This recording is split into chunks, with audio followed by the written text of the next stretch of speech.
Ugh, hey YouTube, what are you doing to me here? Stop being assholes. Hey guys, what up? Tominator here, and in this video I just wanted to address some of you smug-ass trolls out there. I know they say you shouldn't feed the trolls, but I can't help it when the backlash is this severe and largely unwarranted. Look, I don't mind when people disagree with me or offer constructive criticism. In fact, I welcome that, but I do mind being blatantly disrespected and insulted on account of a simple mistake. So this is just a small sampling of some of the flack I've received on my last couple of videos, where I incorrectly predicted Phil Heath would win and prematurely stated that he had it in the bag after prejudging and that it wasn't that close.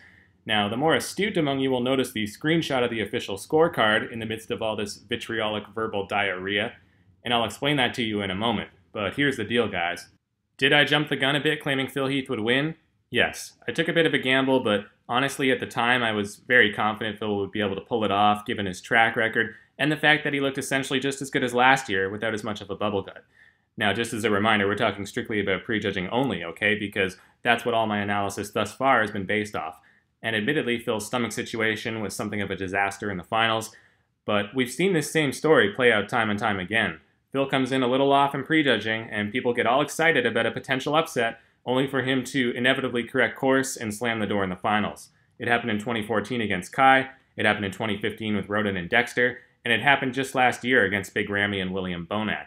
So there was good reason to assume history would repeat itself, and it would be no different this time around either.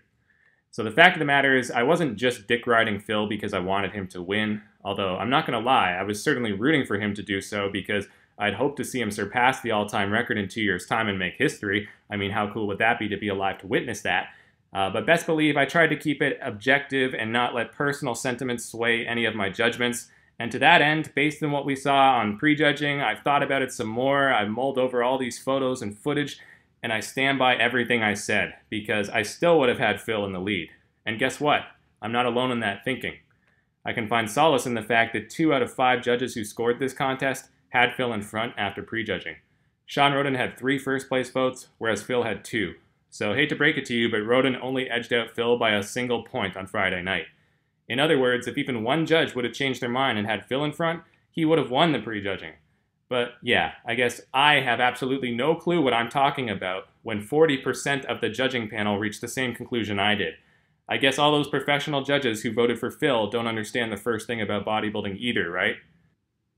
I swear, most of you fools talking smack probably don't even understand how to read a scorecard in the first place. Well, I'm not going to do you the luxury of breaking it down for you here because I've already explained how it all works in another video. Plus, the simple-minded Muppets leaving comments like this probably wouldn't comprehend the basic math behind it anyway.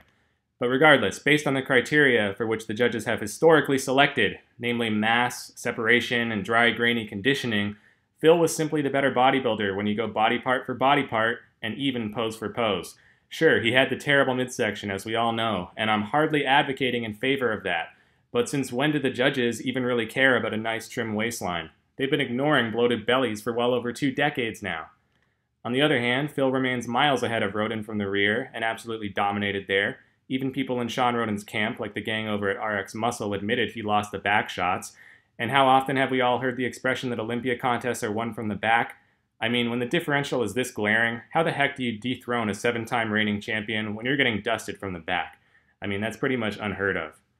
I said before that this was basically like Jay Cutler versus Ronnie Coleman in 2001, where Jay came out looking much better than anyone expected and might have taken some poses from the front, but once they turned around, it was lights out, game over.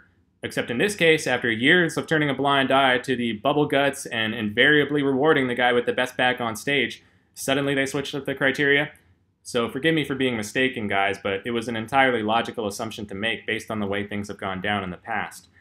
Anyway, just a couple more quick retorts. I've had several people continue to tell me that you need to be there in person and you can't judge off of pictures.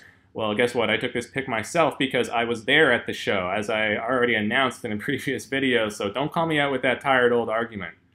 And as for Nick's strength and power, look, this isn't a dig at him, not at all, because I do the same thing in his shoes.